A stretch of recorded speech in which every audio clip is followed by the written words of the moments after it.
Greetings my dear students, and let me thank you at the onset for choosing to learn this topic, and I am sure that as we go through this journey for next 1 hour, we will make this very interesting and a good learning experience at the end of this particular session.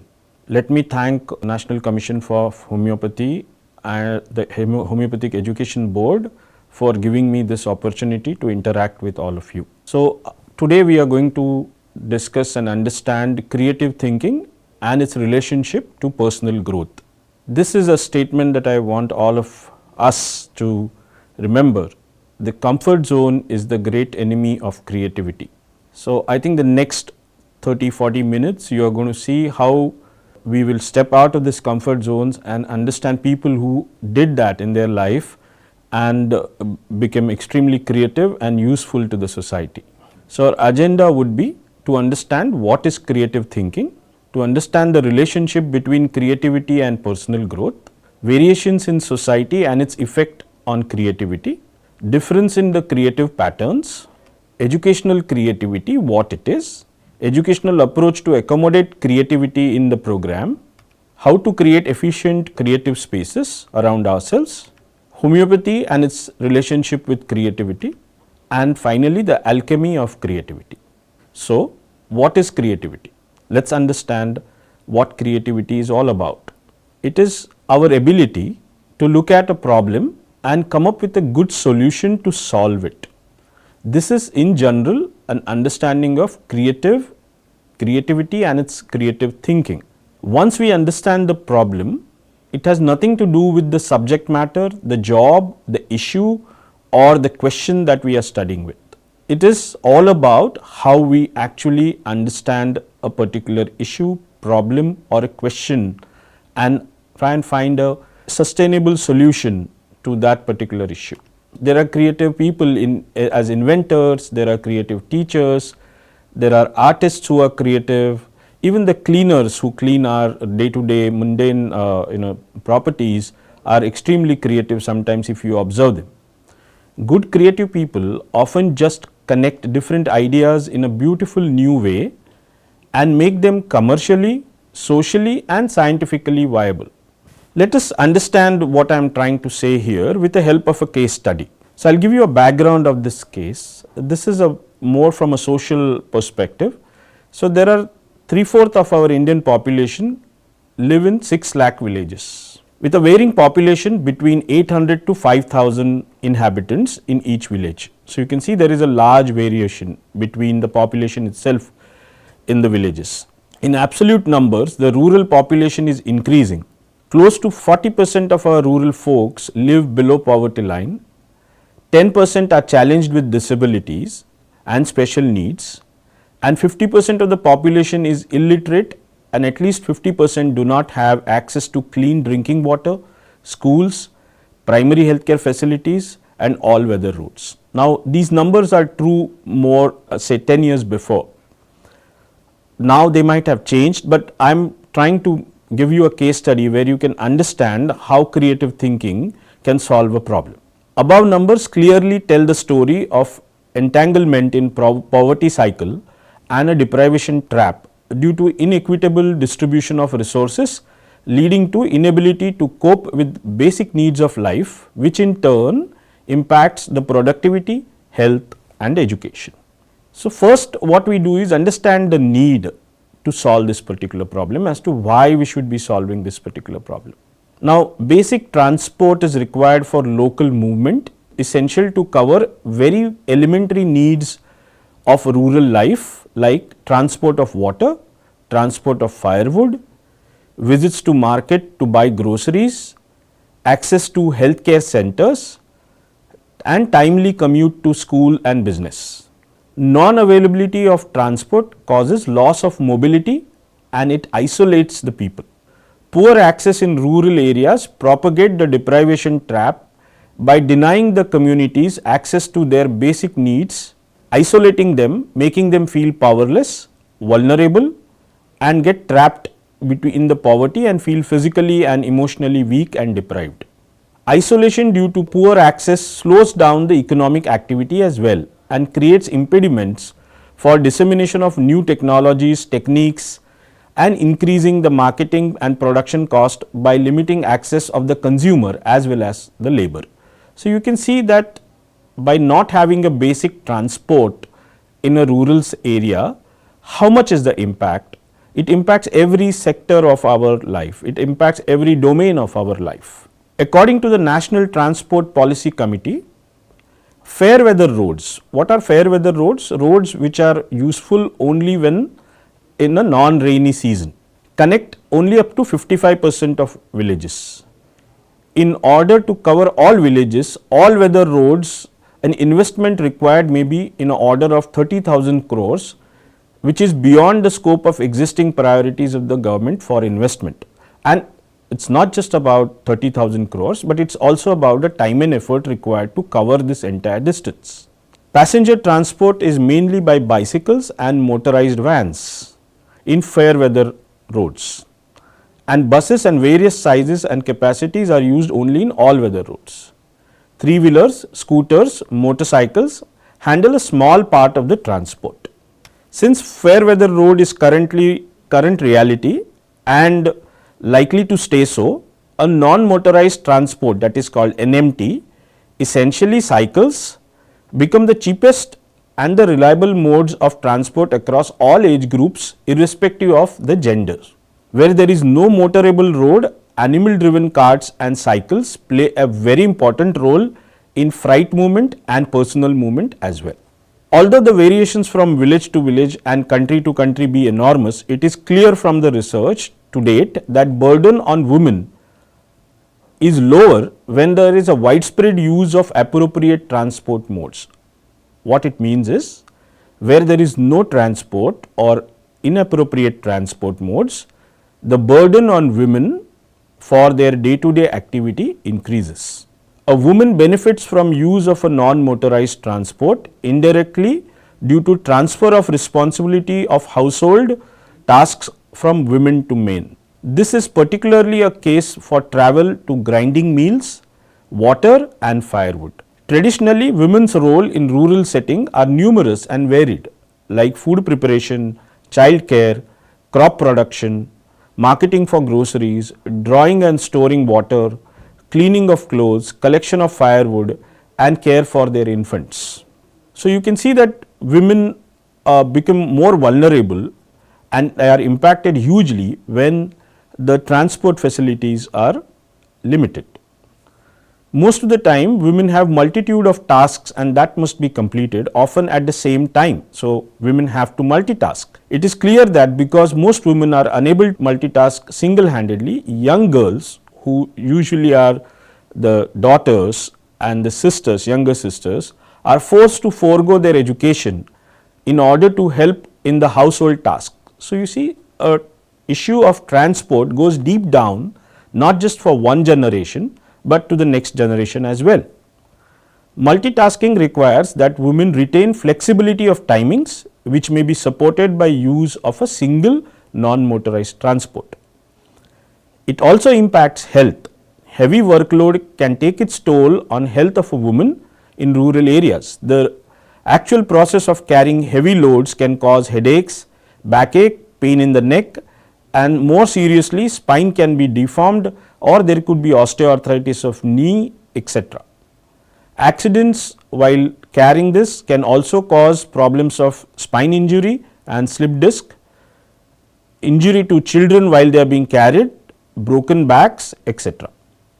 Appropriate use of NMT hence can help reduce not only the workload, but also the disease burden in a working woman in rural areas. And mind you, the definition of working women is more applied in rural areas than in the urban areas where there are multiple help at hand for a woman to take care of her day-to-day work.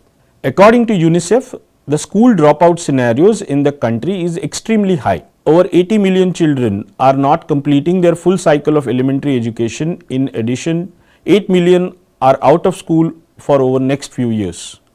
School dropout is much higher in rural areas and in girls. There are number of reasons for dropping out of school ranging from lack of interest, lack of access to school, lack of facilities in school, non-availability of educational material, poor standards of education, gender bias, etc. But most important, one major reason is non-availability of transport, leading to long hours of commute and hence not able to balance the educational requirement as well as the familial requirement. Long hours and difficulties of commuting compounds the lack of interest along with loss of hours that can be dedicated to the household and field works, which is a reality of today's life. The studies conducted by IIM Bangalore shows that percentage of passenger traffic in different modes in respect to settlement, which are less than 500 to over 5,000. The study shows that more than 60% of passenger trips are by walking, bicycle and bus, mainly for agricultural operations, education, business, and this is irrespective of the size of the settlement, whether you live in a very small village or a relatively good big size village. The only solution to remove poverty is to create employment, which can be done by increased access to by the roads and the means of transport. If proper roads and means of transport are provided, it will act as a catalyst for accelerating the rural development and bringing about a social equity. Efficient transport can help people take advantage of massive investments envisaged in rural areas from private as well as public sector. So, this slide tells you about how many people use walking as their main transport method, cycling and use the buses and some other transport, the private transport methods. So, you can see the majority is dependent on either the bicycles or a walk, and for a walking person, if you provide with a bicycle, it will do wonders because it will save time and effort as well. So, once this problem was understood from health perspective, from economic perspective, from a social perspective, from an educational perspective, from a gender perspective, and once we wanted to have an equitable solution which could be offered to everybody, which could be cost effective, viable and sustainable, I think the intervention that was suggested for above assessment was introducing NMT, and it is likely that the intervention will impact at multiple levels to improve the quality of women, children and men in rural areas.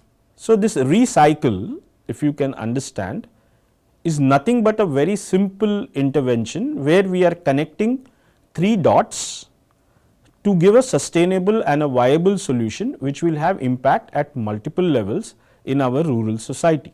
So, what is this?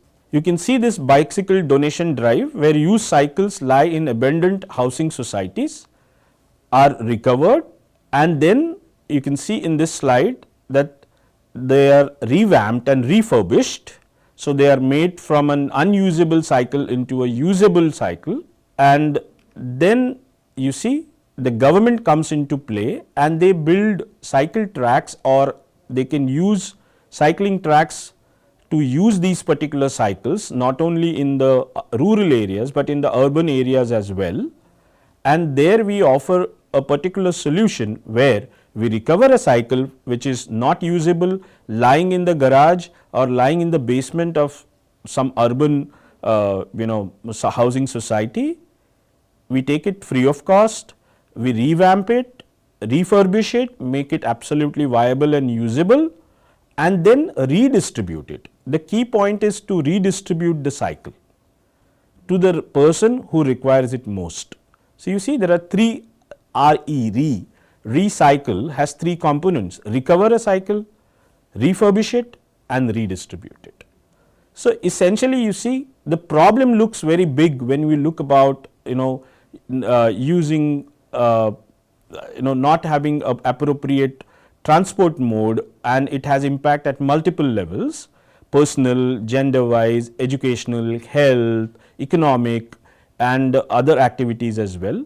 But you can see when you use this particular simple method of recovering, restoring the cycle and redistributing it, it helps you solve a lot of major problems. So, you see basically in this particular case, to solve such a huge and humongous problem, only 3 dots had to be connected. Dot 1 of discovering and recovering a cycle, dot 2 restoring it back to make it more viable, and then it redistribute it to the person who needs it most. So, here now you will be able to understand through this case study that it was all about thinking in a different way to solve a problem in the simplest possible way, in the most economical way, and to connect those dots to make an impact at multiple levels in the society. Now, this is not the only example, this is just one example that we are using to exemplify how creative thinking could be impactful. So, what is creative thinking?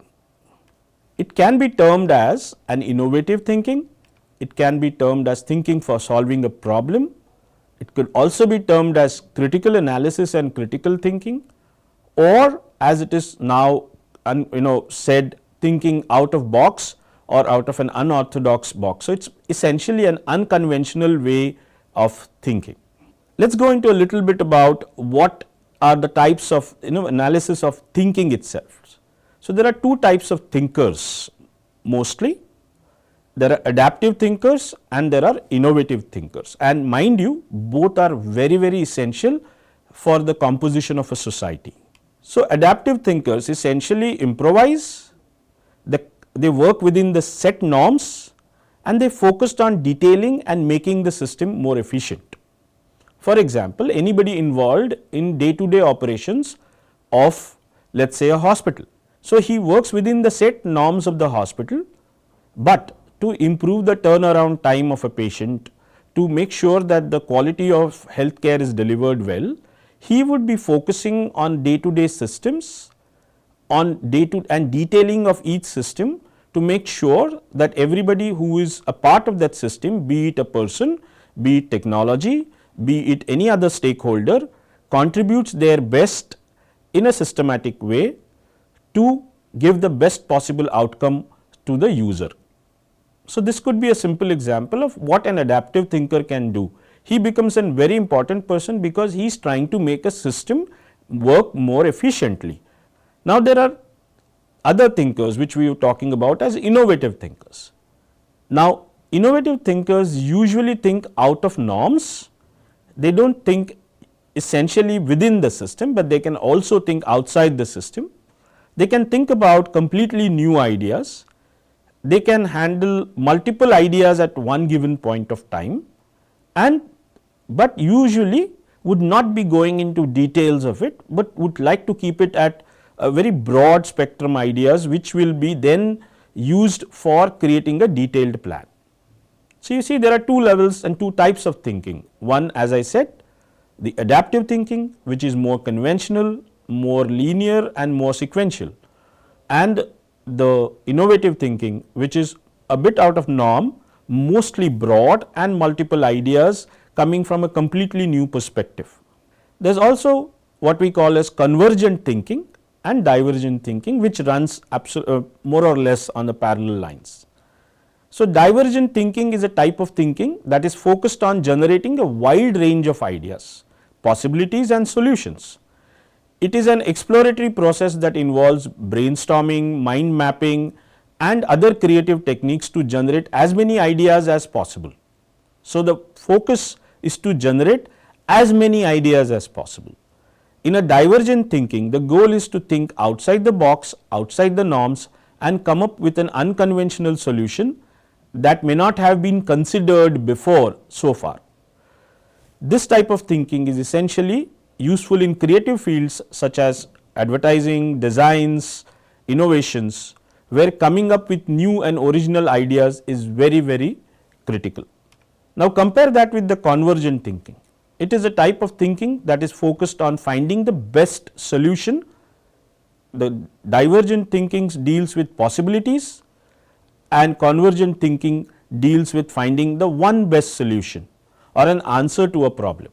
This is more analytical process that involves evaluating different ideas, different possibilities, selecting the most promising ideas based on the data or the range of options. In convergent thinking, the goal is always to narrow down, not to spread, but to narrow down the possibilities to find the best possible solution.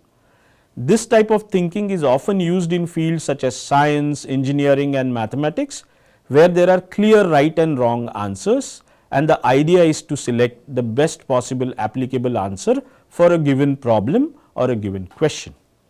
So, as you can see, these are two different types of thinking processes, the divergent and the convergent one, and we will try and understand what are the differences between them. Convergent thinking is more likely to result in the single best solution to an answer or problem. This type of thinking is more focused and it is done to improve the efficiency of any process, but it will not allow for same level of creativity and exploration as in divergent thinking. It is more disciplined to come and arrive at a more efficient answer amongst the many that are on the table.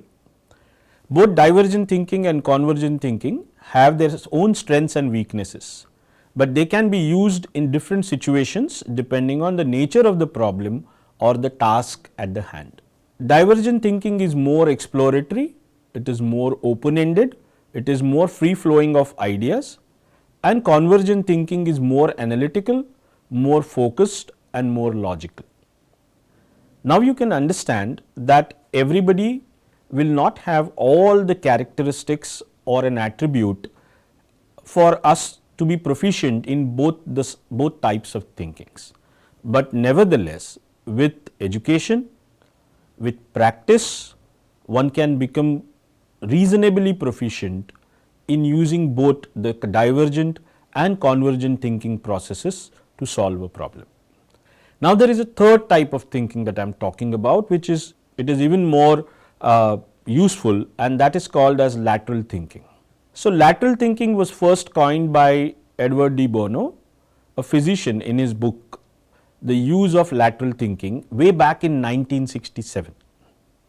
He believed that traditional or vertical thinking, which involves analyzing information, generating solutions based on logical and linear steps, often resulted in limited or narrow solutions to problems. In contrast, lateral thinking emphasizes generating as many ideas as possible and then selecting the most promising or the most effective one. So, you see, it is a combination of convergent and divergent process. Lateral thinking can be useful in variety of contexts such as business, science, education, and even to solve personal problems. It can help individuals overcome mental blocks, generate new ideas and approach problem in a more creative or an innovative way. Overall, lateral thinking is a valuable problem solving technique that encourages individuals to approach problems and situations in different ways or from a different perspective. By challenging the assumptions, most important thing is to challenge the basic assumption, generating different alternatives by challenging the assumptions and focusing on possibilities. An individual can come with a new innovative solution that may not have been considered using traditional or the vertical modes of thinking. I think the key point here is to be able to understand what is the core assumption in a problem and to challenge that assumption or to turn it around head over heels and check what other ways can be looked about to solve this particular problem. That is the issue. Now, I will share one good case study over here. So, from a healthcare perspective itself, if you could see that there were a lot of iatrogenic morbidities or morbidity to the patients or mortality to the patients caused by what I would say errors during the treatment, mainly during surgical procedures and during major surgeries. Now, some of these errors were completely avoidable and it could save a person from additional pain, additional loss of functionality, a longer stay in a hospital, and also reduce his or her emotional and economic burden. Now, this was an issue that was faced by the healthcare industry. So, the error rate was significantly more than what people had, what other industries have. So, there was this surgeon by the name Dr. Atul Gawande, who is a practicing surgeon in United States. He came up with an idea by looking at other industries and he saw that the error rate in airline industry, which is also a combination of machine and man, was much less than the error rate in healthcare industry. So, he thought, let me learn from what the airline industry is doing better than the healthcare industry. Now, imagine if airline industry also had a higher rate of errors, we could have seen much more loss of life, much more loss of property, and people would have lost trust into flying. And this would have impacted not only the social structure of our communication and ability to travel, but it would have impacted the economic structure as well. Now, imagine all this getting blocked. So, the healthcare industry professional wanted to check on what good the airline professionals are doing. And you know what came out? That airline professionals use something called pre-flight checklist. So, every minute detail is mentioned in that checklist, and the flight personnel or the pilots or any other operators who are assisting the pilots have to make sure that every point on the checklist is checked, rechecked, verified and cleared before the flight even leaves the ground. Now, what can we learn from it? And this is a solution, this is an idea that Dr. Atul Gawande in his book called Checklist Manifesto has shared, and he experimented, he being surgeon, he experimented with his own practice and found that there was a remarkable difference in the approach and hence the error rate that could otherwise happen in a operating theatre space. He also thought that it was not necessary for a surgeon to necessarily be in charge of the operation theatre, and someone else like a marshal could be in charge of the operation theatre, and the surgeon could focus on more critical aspects of doing the surgery and handling the tissue rather than focusing on the entire operating theatre and its systems. Now, this was something not conventionally done, because in an operating theatre, surgeon is supposed to be the most, he is supposed to be the commander. But here was somebody who was ready to say that let some marshal handle the operating, other thing other than the critical steps in operations, the rest of the things could be managed and handled by someone else. And there would be a call out as to how the steps would be done before the surgery starts. So, everybody who is involved in the operation theatre other than the surgeon would know exactly what steps would be done, and hence everybody would hence know what role to play and how they would contribute to the surgery. Now, this has definitely brought down the error rates much more proficiently, and now the operation theatres and the healthcare has become much safer than what it was a few years ago.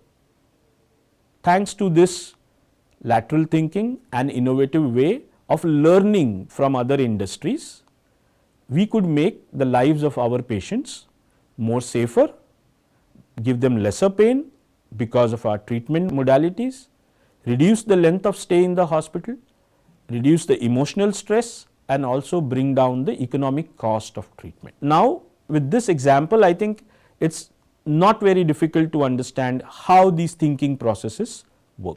So, in a lateral thinking, it is important to challenge the assumption. Like in this case, the surgeon was not necessarily the the head of the or the commander of the operating theatre. It could be someone else. It could be some marshal who could be doing that job. Now, there was a conventional assumption that surgeon is in charge, but it was not necessarily so. Hence, the error rates came down. So, there was a basic assumption which was conventionally practiced for decades and years together, had to be challenged and looked upon differently. We had to look at generating different alternatives, different ideas, rather than setting the first and the most obvious one, right. The first and the most obvious one did not necessarily be the best one. Then focusing on different possibilities. So, you got to have the tenacity to focus on each possibility rather than adapting to just what is believed now. Rather than just following conformity, it is better to challenge and look for other possibilities with equal prudence as well. Then you could also do a bit of combining the combo, as you nowadays call. You can also do a bit of combine and mix and match to understand what are the different possibilities that emerge out of combinations that we could do, and it could bring about a novel solution. And then what we is traditionally known is understand the patterns or the connections between two unrelated dots, and see if by connecting those two dots, if some problem can be solved with a new insight. So, challenging the assumption, generating alternatives, focusing on new possibilities, making combination of ideas, and then looking for some patterns where dots can be connected or patterns can be reallocated, and to see if a new solution can be seen as a answer to the problem. A lot of thinking techniques are used, like brainstorming, right, where multiple people sit and throw ideas into the idea well. There are pressure cooker exercises where you get 3 minutes, 5 minutes to really think the ideas as spontaneously and as fast as possible and note them down. There is a reverse thinking area where you look at the problem and start understanding from the solution to where the problem leads to. There is something called a brain writing with a 365 rule. There is something called as brain drawing, analogy generation, role playing, where different people play different roles as stakeholders and come up with their own perspective, and then see things together to make sure if the solution looks good from all sides. There are storyboards, there are thinking hats, where one person thinks differently wearing each hat, and one from a way of a technical hat, one could be a financial hat, the other one could be a healthcare hat, and then you think differently wearing each hat at each time and note down your observations, and then finally what we call as mind mapping. So, we are not here to discuss these techniques in detail, but I want you to understand that there are multiple techniques, scientific techniques, that are used to do creative thinking and analytical thinking. Well, these are some of the creative thinkers that nobody can miss: Thomas Edison, Walt Disney, Albert Einstein, Newton, Steve Jobs, Leonardo da Vinci, and Marie Curie. Now, look at what their wisdom was after they have gone through the process. Thomas Edison mentions that I have not failed, I just found 10,000 ways that won't work to discover that one way that will give you the best result. What does it tell us? That failing is okay. If somebody says failing is not an option, that's untrue. Failing is a routine part of life. We all fail, and it's okay to fail, but it's not okay to give up, and you persist till you find that one solution that will give you the best outcome. Walt Disney talks about engaging with the impossible, right? He says it's kind of a fun to do impossible things. I think it gives you a sense of enjoying the process of doing the challenge or accepting the challenge and trying to do the impossible work. Whereas Newton is very humble, and he says that I am standing on the shoulders of giants, and hence I can see further. So, he is paying his tributes to people who discovered something before him, based on whose knowledge and wisdom he could discover the further things standing on their shoulders. It is very important what Dr. Marie Curie says. It is be less curious about people, but be more curious and inquisitive about ideas. So, ideas is something that excites this wonderful inventor. And what Albert Einstein focuses on is imagination. He says logic has importance in life, but it will only take you from point A to point B, whereas imagination will take you everywhere and anywhere, which you can even you may not have even imagined where an imagination can take you. So, that is the power of imagination. Steve Jobs talks about really seeing the whole picture as a whole, as we call as systems thinking, and then connecting the dots to achieve what is one great solution. And Leonardo da Vinci is talking about the approach to learning, and he says as long as you are learning and the process is on, it will not exhaust you.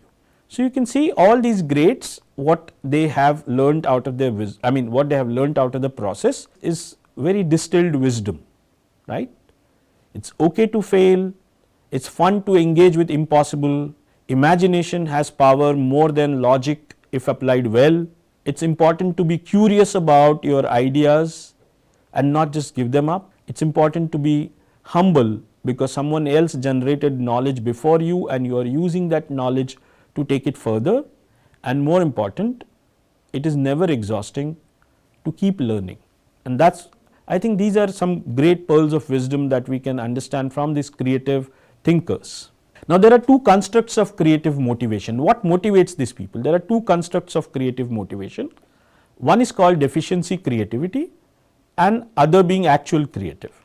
Now, deficiency creativity is motivated by need for acceptance and love and can help individuals turn a deprived environment into a nurturing one. I am giving you one example from contemporary life. Manoj Sharma, who is an IPS officer batch 2005, overcame all the hardships and now is finally serving his loyalty to the nation.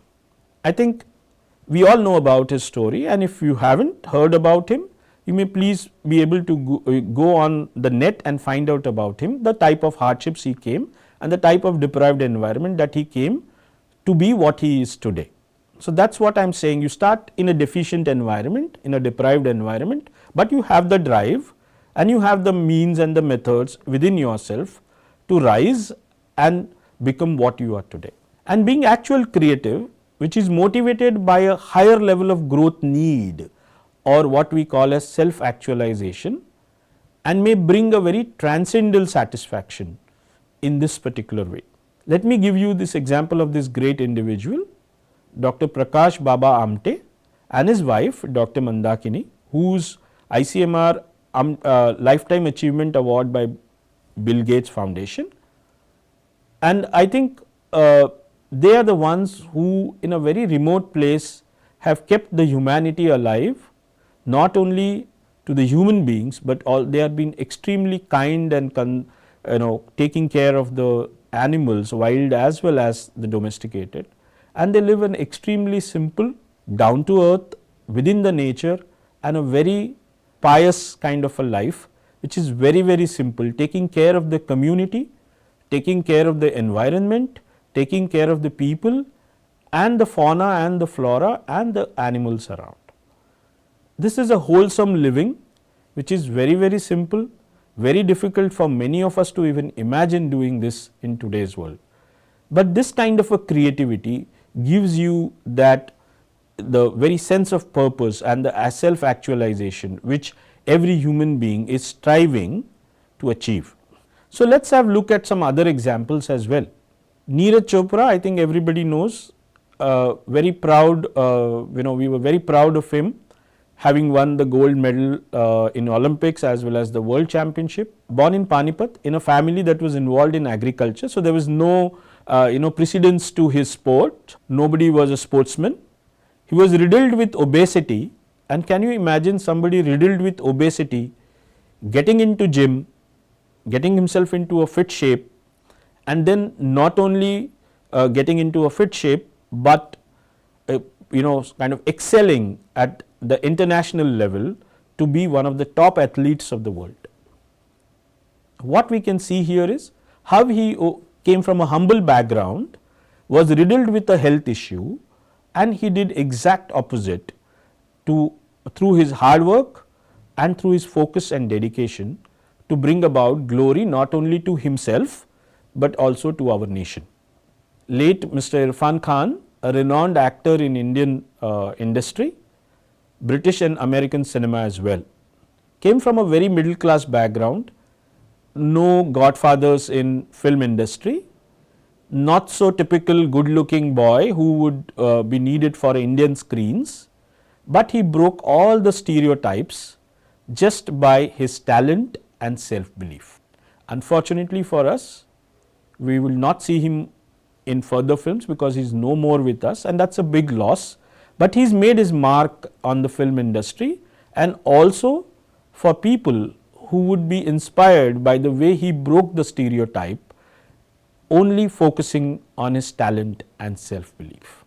Sir Ratan Tata ji, a former chairman of Tata Sons, being an industrialist and philanthropist at its best, I can tell you nobody has achieved this kind of balance of bringing in investment and then connecting them with social reforms on one single platform.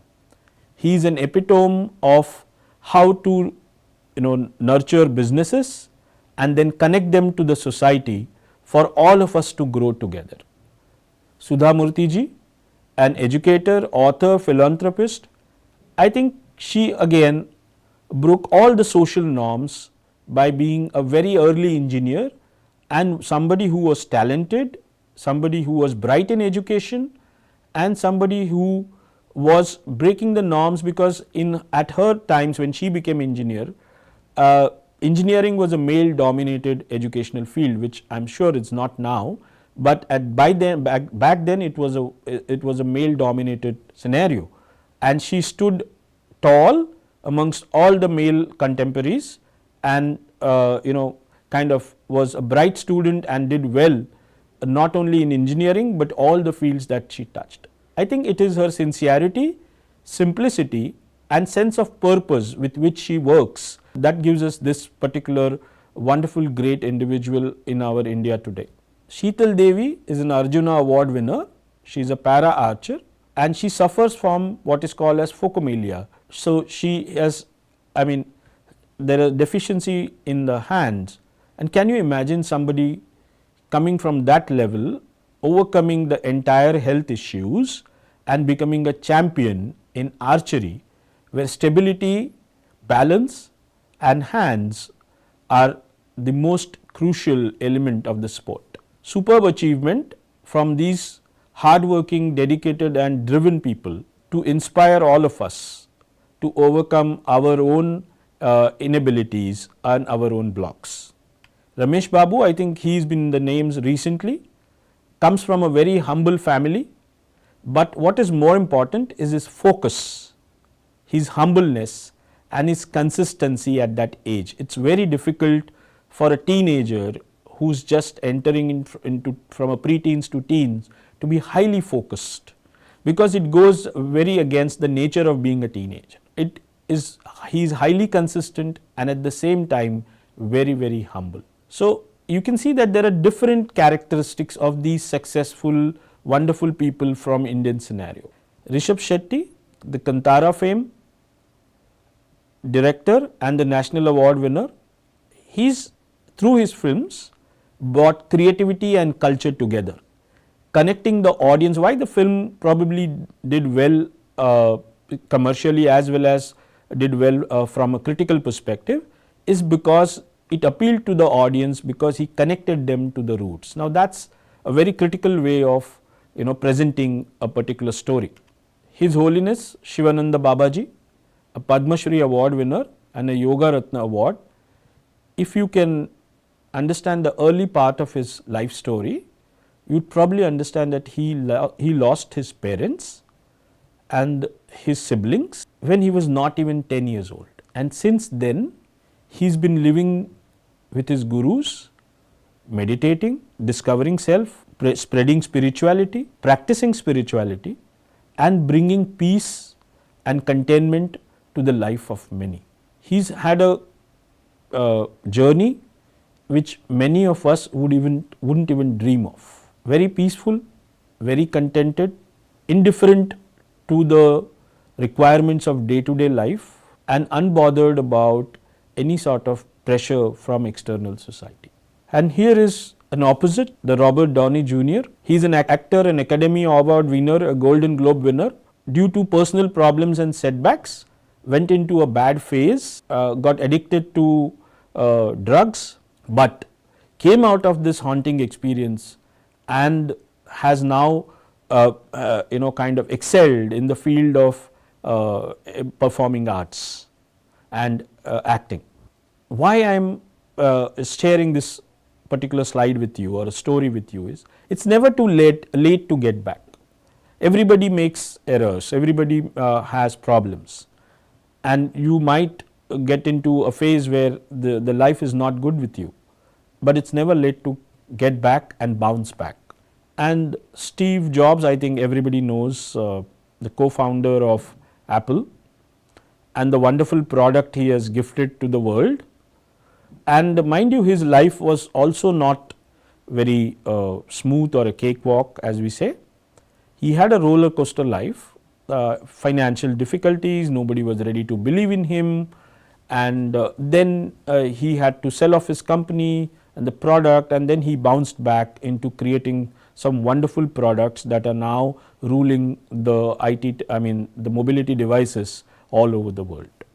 And I would like to touch upon this gentleman, Dr. K.G. Saxena, who from a homeopathic field has done a wonderful job of getting homeopathy into mainstream by formulating the mandates and the rules, regulations and the of governing homeopathic education, homeopathic practice and homeopathic research. So, when you look at all these examples, you will see some from spiritual field, some from administrative field, some from field of art, some from field of engineering, some from social field, some from spirituality, some who are at the fag end of their life, some who are as early as teenagers. So, you can see that you can be creative and you can have creative thinking at all phases of your life.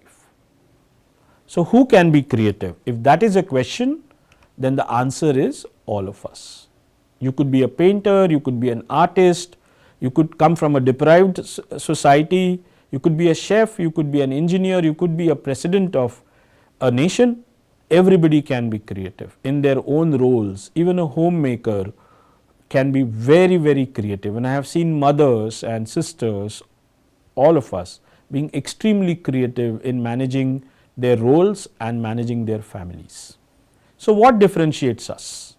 Our cognitive abilities, our flexibility in thinking or the general approach to a problem in terms of the flexibility, our personal motivational factors, how we handle our emotions, how much are we willing to take risk in life, and how much do we want to perceive the perseverance of life. So, this is the overall difference between people who think creatively and do creative work in whichever field of life they are, and the people who ordinarily resort to what we call as conformity of the society. Does variation in society affect creativity? The answer is yes. The educational standards, the political scenario, the socio-cultural background, the regional variations and human relationships, all of them impact creativity and the creative abilities of people and their creative thinking methods. Creativity is also constantly in a change mode. It changes with time, with evolution of human beings and the environment that we live in. These also include cultural and personal barriers that can inhibit the creativity abilities. So, it has an external component as well, and we accept and we understand that. But these differences in socio-cultural environment should be observed minutely and sensitively to understand creativity. So, a creativity of a child in an African nation would be different from a creativity of a child who is coming from what we call a well developed nation. A creativity of an engineer in an Indian scenario would be different from a creativity of an engineer who comes from say a less developed country or who comes from an extremely well developed country. Well, we all understand that, but the basic thread the basic process remains the same. This will help us. If we are sensitive to understand this, we will be producing more better human beings in the upcoming time, which are more productive, more rational in their thinking, and most important, more inclusive, to include everybody in their thought process and in their process. So, what are the characteristics of a creative person? Most of them are very open minded and they communicate well. They can communicate or articulate their ideas clearly. They are well read, they are knowledgeable, and hence they are also flexible. They are not insecure to go away, let go of their ideas and adapt to newer ideas. And most important, they are ready to take the risk, whether it is a financial risk, whether it is a socio-economic risk, whether it is a cultural risk. They identify the risk and they are ready to challenge and take the risk for betterment of self and for betterment of the society. Most of them, as we saw in the examples, overcome hardships. They are unaffected by opinion of others. As you can see that Sudhamurthy ji could defy the gender bias in education at the time when she was becoming an engineer. I am sure she must have faced opinions of others which were not very favorable. They have a consistency and discipline, as you can see in the young chess champion. At that age, to defy his own age as a teenager and to perform consistently, be focused and disciplined, is going against the very nature of being teenager. They are very goal oriented, they are ready to break the preconceived notions, they are confident and they know their self-worth. They believe in humanity, simplicity and genuinity. And more important, they have a very strong will and they are emotionally very, very intelligent.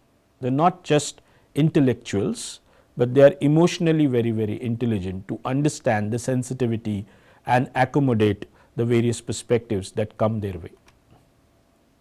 So, what are the benefits of being creative? It builds your self-confidence, it brings about a problem solving ability and which could be useful to you in your personal as well as your professional or your social areas.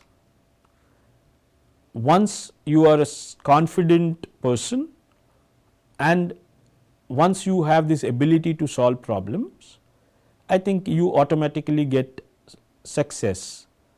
In the success brings in the respect. You have the ability to make a difference to self as well as to others, and you start being an innovator, where you are ready to look at different ideas and challenge the assumptions and think more cognitively to understand the problem and bring about, include the emotionality of and sensitivity of the factors and bring about a solution. So, creativity is not only materialistic, but it also involves human relationship.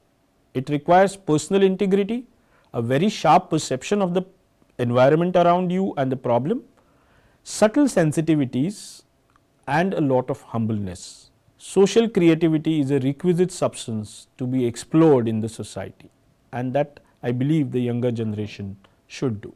So, what is the relationship between creativity and personal growth? Let us unfold this from a personal growth perspective. Let us take this model of Maslow's hierarchy of needs. As you can see, there are 5 types of needs that he defines: physiological needs, safety needs, need for love and belonging, need for self-esteem, and then finally the self-actualization phase.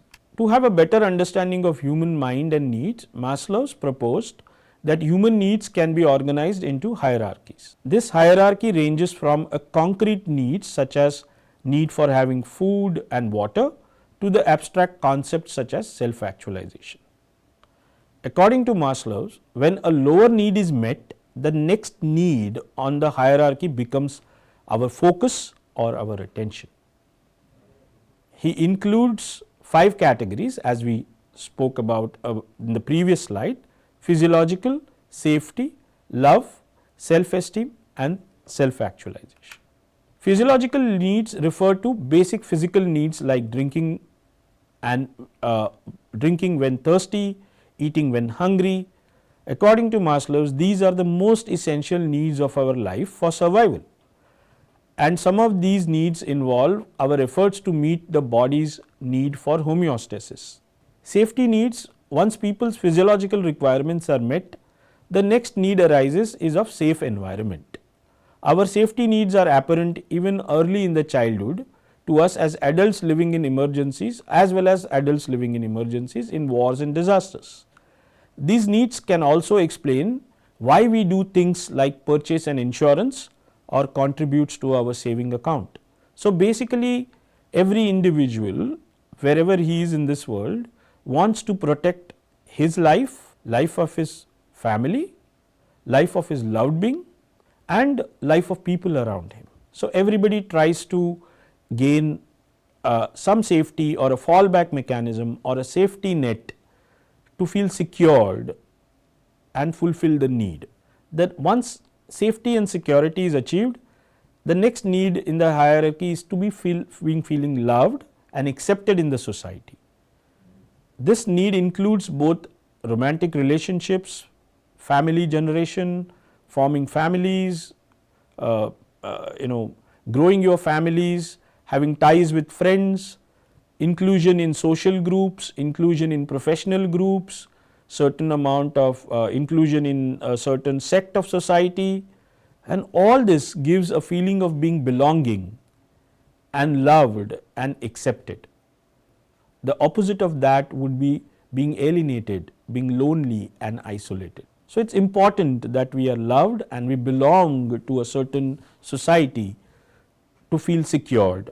And then comes our esteem. The needs to involve the desire to feel good about ourselves, to feel confident about ourselves, to feel respected about ourselves. The second component involves the feeling valued by others. The first part is feeling confident about your own self. The second component is not only that you feel good about yourself, but you are also valued by others in family, your loved ones, your society. They value your achievement and your contribution, and they recognize you for something as a person in your family, in your society. And then the last but the most important thing refers a feeling of being fulfilled, feeling that we are living up to our potential, that we are living with a certain purpose and we are trying to fulfill that particular purpose and our potential of being for which we are born. One unique feature of self-actualization is that it looks different for everyone. Our physiological needs could be same. Our needs for safety could be similar. Our needs for love and affection can be comparable, right? Our needs for esteem could be different, but yet the platform is very similar. But the self-actualization is a very divergent expression. Essentially, self-actualization means feeling that we are doing what we believe in and what we are meant to do, setting up our purpose and then trying to achieve our purpose to fulfill our potentials. A little deeper into self-actualization. A new research links self-actualization to optimal creativity, where when you are in the process of self-actualization, you will discover yourself to be more and more creative. You will find yourself being more and more well, and more well-being will be experienced, and you will experience the self-transcendency. A self-actualized person is self-motivated from within and does not need external motivation. He calls upon his own internal resources, his strength in any situation. Despite the mounting peer pressure, by being rooted in one's own beliefs, he can choose another way and not come under peer pressure or conformity. Remember that we all are human beings and we are all in a continuous process of self-evolution. Hence, don't compare yourself with anyone else. You are different and you are unique. right down to your own fingerprint. Has homeopathy got anything to do with self-actualization? The answer is yes. In the 5th edition of Organon, Hahnemann talks about an unprejudiced observer who is well aware of the futility of transcendental speculations. He develops the art of observation to the core, where he is able to see what his patient is expressing to him and his relatives or the observers around the patient are expressing to him as is and not colored with his own personal biases. Now, this is something that does not come very naturally.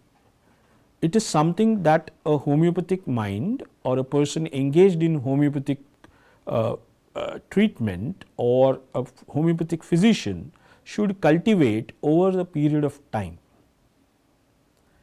Because the job of homeopathic physician is to finally create a conceivable portrait of disease and not engage into some kind of speculations. And mind you, it is difficult to see things, feel them as they are expressed and see them as they are. Our personal biases, our observational faults, our non-observations and our mal-observations, which are often deeply connected with our personal being, our emotions, our vulnerabilities, our sensitivities, often distort the picture and does not allow us or do not allow us to see the portrait of disease as it is, but rather it gets colored with our own biases and prejudices. So, it is an important process for a homeopathic student or a student engaged in with homeopathy to be able to take this personal journey, which is inward, and go through the process which is very closely linked to how the creativity and creative thinkers go through. When can a physician be unprejudiced? When he is self-aware, that is, when there is awareness of personal emotions, intellect, behavior and vulnerabilities. I am talking of awareness. To the next level, being conscious about self, journey of awareness to consciousness is a journey by itself, where which involves understanding of personal patterns of behavior in terms of what is the behavior, why am I behaving the same way, when do I behave in a certain way and how do I do that. Then comes the ability to discriminate the personal prejudice from reality and the facts that are present in our life. The self-discovering process, that is enlightening self with personal strengths, abilities, weaknesses and vulnerabilities. That is when you discover self and you understand that these are my strengths, these are my abilities, these are the weaknesses in me and these are my vulnerabilities, which will make me fall prey to a certain situations. More important is to not only to discover self, but also accept self as is. We all know nobody is perfect. So, you might see you see yourself as a person whom you may not necessarily like or agree with, but yet for us to change or bring about a change, the first step is to accept ourselves with all our strengths, abilities, weaknesses, vulnerabilities, our behaviors, our emotions and our intellectual abilities. Once you accept, slowly the sense of purpose starts getting instilled into you and you start bringing about a change in yourself with the sense of purpose. And then from within you, you start extending yourself into the society to actualize the self potential or to understand with the sense of purpose what you meant to be doing and why you should be doing that, and then start enjoying the entire potential of yours and working towards discovering yourself more deeper to actualize your self potential and to achieve what you ought to be achieving in your life, which is not necessarily always material things, but also things by which you can extend yourself beyond yourself to the society and make yourself more useful to your community, to your society and to your nation as well. These qualities will make him listen, and once you are into that zone, it makes you a better listener. You are able to observe your own thoughts and hence you are able to listen without having any bias or any judgments that may hamper your conception of portrait of disease and hence the treatment process in homeopathy. So, now you can understand how deep is this issue and how important is this issue for a budding homeopathic doctor like you.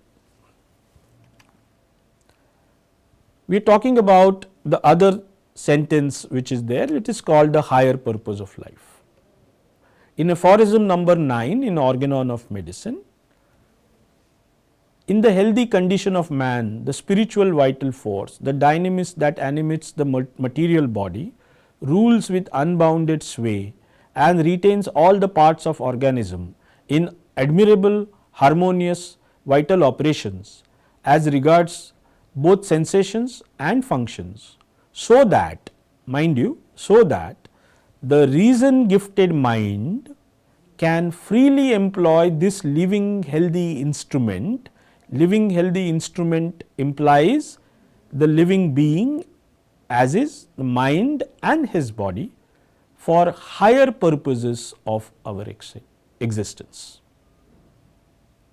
Now, you can draw parallels between understanding, being self aware and wanting to achieve your potential and actualize your existence of life. So, you see these deeper aspects are very important and these are not just applicable to the patients, but they are more applicable to the doctor or the physician or a homeopathic physician as well. And I would say that on a scale of 1 to 10, I would say 7 out of 10 times they are more applicable to a homeopathic physician, because only and only if he is free and his mind can be used, reason gifted mind can be used for betterment of his own patients and for higher purposes of his existence, will he enjoy being a physician and will he enjoy being a homeopathic healer. And that is why this becomes a very important topic for all of us to understand and be aware of. The higher purpose is of course more than just accomplishing any dream or any kind of materialistic success. It is a genuine quality of a person that has combination of being visionary and also going beyond our personal needs and motives for upliftment of society as a whole.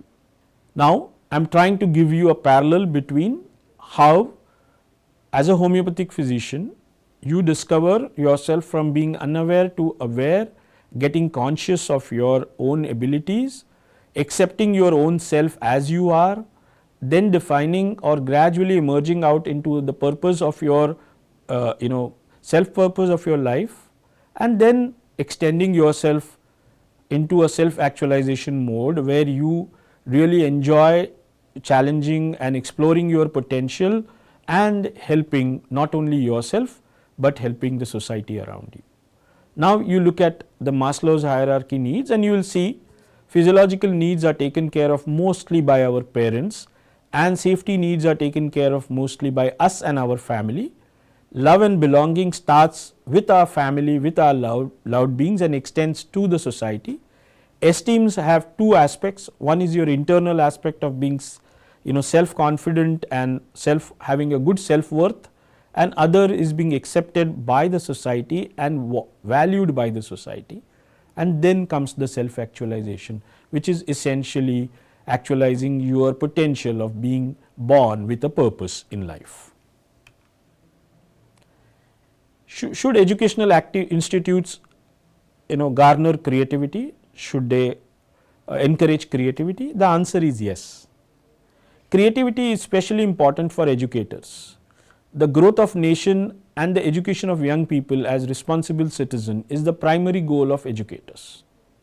One of the important tasks of higher educational institution is not only development of students' professional potential, but also to make him a better individual or to develop a comprehensive development of his personality. The professional potential and a well developed personality leads to optimal functioning through awareness of one's strengths and self esteem. It is important as each individual, society and nation must be in sync, must be in coordination to thrive together and prosper. Creativity is an emergent property, it does not come easy. It is an emergent property of a complex educational system which starts when you enter your kindergarten and when you come out as a postgraduate or as a graduate or even as a postdoctoral student, scholar. Improvement of educational process by creation of centers of intellect development, scientific and technical and artistic creativity is very necessary. Our national education policy is now focusing on this, and hence most of you are now going through a new adaptation of our curriculum, which is competency based dynamic curriculum, which you are now going through and you will go through the entire course of your BHMS. The educators, how do they enhance their creativity in curriculum as well? These are the two things that we will see in the next few slides. Using visual mnemonic devices through experimental learning rather than pure didactic classroom teaching, inspirational and instructional creativity, creating safe and sound creative space using emerging technologies, digital tools and softwares, setting a student through a two-way learning process rather than just one-way didactic lecturing and lecturing process. It is a two-way interactive learning process. A lot of brainstorming activities to take up new ideas, feedbacks, etc., and creating imaginative stories which can help people think creatively, encouraging curiosity and questioning and not suppressing the curiosity and questioning. And most important, encouraging reading habits. How do you create your own efficient space for creative thinking? First of all, get some good light. The natural light stimulates creativity. Get some fresh air and be away from the noise. So, be in nature where you are exposed to natural light, have some good fresh air and be away from noise. Get experimental with your colors and space. It is not necessary that you are in the same place with the same colors all the time. Avoid monotonous approach. Reduce all your clutter, external clutter like your engagements, appointments, deadlines, and also your internal clutter. By that you mean your own focus, your own out of rapidly thinking mind, thoughts running about, some botherations, some things that have not gone well, some things that are hurting you, some things that are really making you anxious. Try and stay away from that for a moment. Stay away from distractions which can be like anything like crowds or any digital involvements. Be in solitude at times and note down your thought process. Know your time. We are all different and we have different habits as well. Some of us are night owls who work very well in the nights, and some of us have a morning physiology who work extremely well very early in the morning. So, it is important that you know yourself well as to what is your efficient time, when are you at the best of your work. Have a disciplined life, have proper meals, because this is where your physiological needs are going to get satisfied. Have a workout regime and have a proper sleep, because all this knowingly or unknowingly adds to your creative process, creativity and your creative thinking process very, very efficiently. So, these are some of the I would say suggestions. You can discover your own suggestions, and you can make your own self suggestions and experiment with yourself as to when you can be at the best when it comes to your own self, your own peace and creative thinking. Now, there is something happening inside us, and that is the alchemy of creativity. And this is something that I want, because you are going to be clinicians and physicians. So, you got to understand that if something is happening in our minds, there is also something happening in our body. So, there is a relationship between our hormones, neurotransmitters and creativity, which is complex and multifaceted. So, I am going to just touch upon this. You can read it in detail if you feel motivated enough. So, dopamine is linked to our motivation, reward and pleasure, and so is serotonin, which contributes to mood regulation and overall well-being. The norepinephrine is our flight and fright response transmitter. It facilitates or blocks both our creative as well as cognitive thinking and flexibility, because the more you are in fight and flight mode, the less flexible you are. Endorphins, which are natural painkillers, help in reducing the pain, and when you are not in pain, when you are not in distress, there is a possibility that you will become more and more creative. Cortisol, the stress hormone, some stress in certain situations are positive stimulators. They are things that will stimulate you to overcome that stress situations, and this can bring out the best in you and enhance your creative thinking. Oxytocin, the love or bonding hormone, is known to act creatively, especially when it comes to social creativity and cooperation, because it helps you think more from a loving perspective or a bonding perspective with your loved ones, with your community, with your family. And estrogen and testosterone, the gonadotropins, may impact the hormonal, these hormonal fluctuations may impact the menstrual cycle and can have impact on the creativity of the woman. So, in conclusion, creativity and creative thinking are termed as innovative out of box thinking to solve problems of real life. It involves connecting dots to create a sustainable solution to a problem. There are innovative thinkers and there are adaptive thinkers, as we saw in the slides. There are convergent thinking methods, there are divergent thinking processes and lateral thinking. Each method is required in different processes of creative thinking. Each has its own strength and each has its own weaknesses, and mind you, each of us will have a certain dominant system of thinking, and we will have to create the other alternative thinking methods by practice. There are two constructs to motivation theory when it comes to creative thinking. One is the deficiency creativity, where a need for acceptance, love, and when you are in a deprived scenario, you rise out of it to create the acceptance and the love and the esteem for yourself. And then there are these altruistic creative ways where you are actually creative for not only for self, for your environment, for people around you, for animals around you, for your nature around you, and you are benefiting the wholesome, you are trying to benefit everyone around you in your life. Most creative people are open minded, collaborative, they collaborate, they listen, they are emotionally and intellectually very proficient, they are not stuck, and they do not have a lot of intellectual sturdiness or rigidity.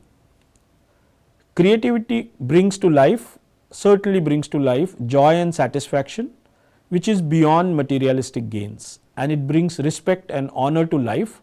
I think most of us desire for all these four requirements like joy, satisfaction, respect and honor. All of us have potential to be creative, no doubt. But our personal emotions, cognitive abilities, motivational factors, flexibility and analytical skills impact our creativity. So, it is important that we focus on ourselves and measure and see ourselves as to where are our blocks and work upon them. There are variations in creative opportunities due to socio-cultural, geographical and educational as well as economic diversity, and that cannot change. So, it is important that we sensitively understand these diversities and respect the creativities from different parts of the world. Creativity changes as per time. What could have been creativity 2 centuries ago is now a routine and mundane. What is creative now could be a thing of past a few years from now. So, creativity will change as per time. Actualizing personal potential to benefit self and society is an outcome of creative process, and hence I urge all of you to engage in the creative process. Core concepts in homeopathy like focus, health, like definition of health focuses on higher purpose of life, which is close to the idea of self actualization. The process of self discovery, which is outcome of creative engagement, has prime importance in homeopathic physician's life as an unprejudiced observer. Encompassing creativity as a core component in educational program is very essential for developing not only good professionals, but more importantly a better individual out of a student. These are some of extra readings that if you want to take up, I have given references as well. You can take up, read, follow the references and do your additional reading if you wish to. And I wish to thank you all for being with me, listening to this lecture very patiently, and I wish you all the best for your own creative journey, and believe me, trust your creativity and you will discover yourself. I wish to thank you all once again. Thank you.